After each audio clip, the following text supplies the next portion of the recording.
कार्तिकच्या डब्याला आज मटकीची भाजी केली होती.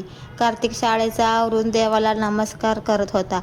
तर आज त्याच्या शाळेमध्ये बीज अंकुरची ॲक्टिव्हिटी होती. तर ते मोहरीचं झाड लावलेलं होतं, ते बघा किती मोठं झालेलं आहे.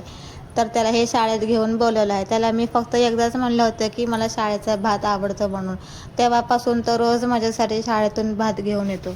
कोणाकोणाला आवडतो शाळेचा भात. इथे संध्याकाळ झाली की परीला असं होतंय की कधी बाहेर काढते मम्मी आणि कधी नाही. बाहेर खेळून आल्यानंतर ना कार्तिकला अभ्यासाला बसवलं आणि कार्तिकमुळे ना परीला पण अभ्यासाची सवय लागलेली आहे. तो अभ्यासाला बसला की ही पण अभ्यासाला बसते. मग रात्री जेवण वगैरे झाल्यावरती आम्ही इथे शेकोटी केली होती बाहेर.